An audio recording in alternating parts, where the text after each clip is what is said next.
नमस्कार। जय जगन्नाथ। आगक आसूची रज तो विभिन्न प्रकार पोड़पिठा बनाती। तो आज बनवा बहुत सहज बिरी पोड़पिठा। तो आज आम सुजी ना व्यवहार करवा ना चाउल व्यवहार करवा। तो बहुत केक भाया स्पंजी नरम पोड़पिठा बनवा आपण मान स्वागत कर देसी फूड कोर्ट ओडिशा को। मुझे गोटे कप नहीं बिरी तो 3-4 थर धोईक 3 ରୁ 4 घंटा भिजे नहीं। यहाँ नहीं जो इडली रे सुजी यूज करती मुझे सुजी नहीं यहाँ 1.5 कप सुजी नहीं 20 मिनिट भिजी प्रथम धोईदेवी तापर 20 मिनिट आप भिजे ने। तो देखिपे भलसे भिजीगला भिजीगला देखिपे चिपुड़ी आम एमती व्यवहार करवा। तो बिरी गोटे कप को सुजी आपन जो इडली सुजी 1.5 कप ने। तो आपण को केक भाया पोड़पिठा बनब। तो चलतु गोटे ये ग्राइंडिंग जार नहीं तो आप छोट जार भी माने ग्राइंड कले कम पानी रे आप व्यवहार करके बाटी पारे। तो अल्प अल्प करके अल्प पानी देके आप बाटे। प्रथम बिना पानी रे थरटे घूरे ने जी दरकार अल्प अल्प पानी करके ग्राइंड करने। तो देखिए के बहलिया मुझे बाटी। तो बिरीटा को भलसे फेणी ने 5 ରୁ 6 मिनिट जमती हल्का हो। आम जेहेतु इंस्टांट पोड़पिठा बनाऊे तो बिरीटा को भलसे फेणीबा दरकार। तो एत सहज पोड़पिठा और टेस्ट बहुत बढ़िया। आप टेस्ट करने गोटे गिनार पानी ने। तो टिके फेणी सारापर बिरीटा पकेबे। तो यहाँ भलसे भासुनी तो आउ टिके फेणी ने।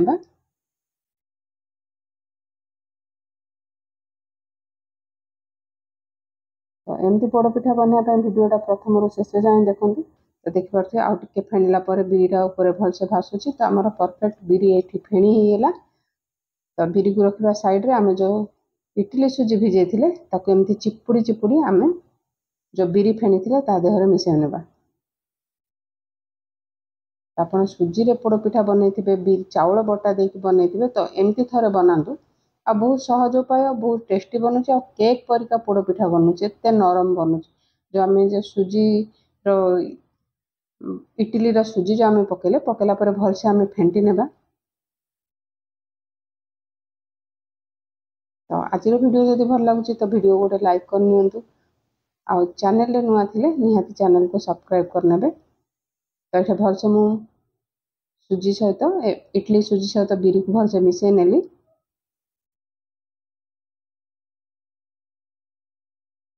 तो ये स्वाद अनुसार लुण देदेबा। ये आधा चामच लुण देती।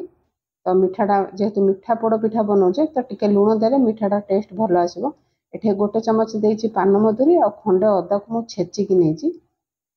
ये मु 4टा गुजराती की छेचिकी चोपा सहित पकेबे भल बास्ना हम।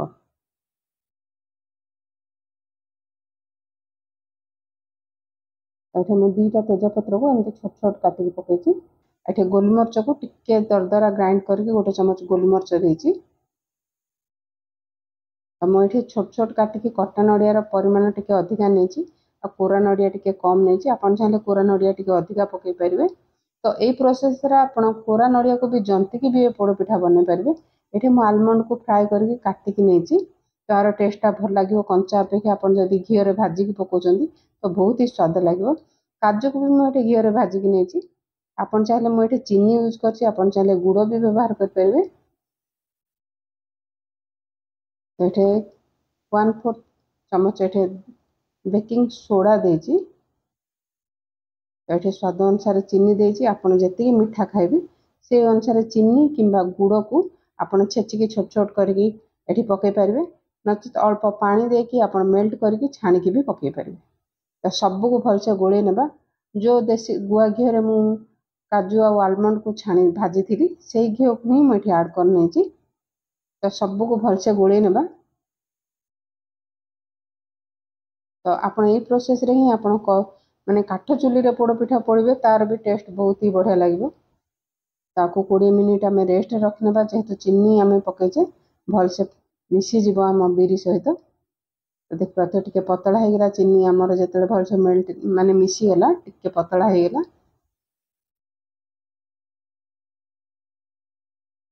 तो मुझे जो थी आम केक बनाऊे केक टीन गोटे गुआ घी ग्रीस कर नहीं।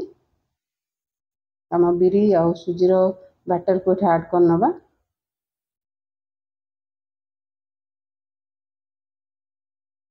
तो रेसिपीटा बनातु आपण रजरे आउ रेसिपीटा आपंकर केमी पोड़पिठा बनता निश्चिंत कमेंट बॉक्स रे कमेंट करेंगे। तो थरटे दी थर टैप करनबा एठी जे मो नड़िया पात भी यूज करछि आको भी मु गुआ घिरे भाजिकी नहीं। तो आपन जब नड़िया पात एमती देकी डेकोरेशन कर टिके दबे देवे आमर बाटर देहरे ना से जिते आप पोड़पिठा बनी जीवन से टिके बाहरी जीव।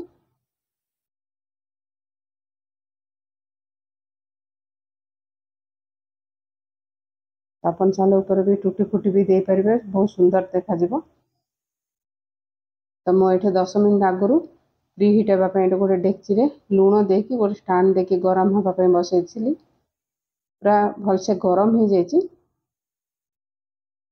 तो मीडियम हिट 5 ରୁ 7 मिनिट ये बसई। तो सावधानी आम ये जो आम केक टिन रे बनई पोड़ पिठा बसईचे ये आड करनबा। तो बेसी माने आपन जो पोड़ बनबे तो जी जगह थे टे कम करके देवे। ये कभर कर गोटे बड़ हेमदस्ता हो जेकोसी जिनस आपको टे दबे देले जल्दी हो। मत ये प्राय लगी 40 ରୁ 50 मिनिट। तो देखा छुरी पूरा क्लीन आसुची। तो आमर ये पोड़ पिठा बनिक रेडी हो गला। तो मो मझे मुझे चेक करी ठंडा होगा देवा। ठंडा है आम काटा ये देख पार्थ पूरा ठंडा हो गला। मु प्राय अध घंटा रखी नहीं ठंडा हाँपाई। तो देख पार्थ साइड जाक आपन को डिमोल्ड भी करने को पड़ोनी केते सुंदर साइड जाक छाड़ी जाइए। तो आपन जदि कड़े काठ चुली रे पोड़ुचंदी तो ऊपरटा बढ़िया से पोड़ी हो। तो आपको गोटे प्लेट नहीं उल्टे नेबा।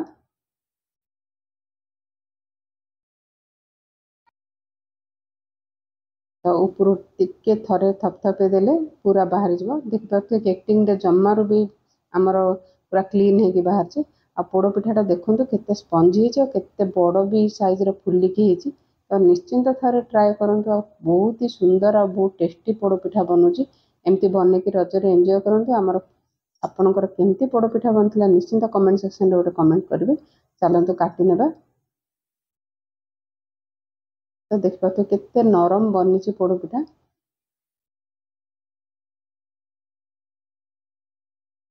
आगो को आपण की पोड़ पिठा देखा चाहते कमेंट सेक्शन रे कमेंट कले मुझे निश्चिंत रजरे बनवा को चेष्टा करी।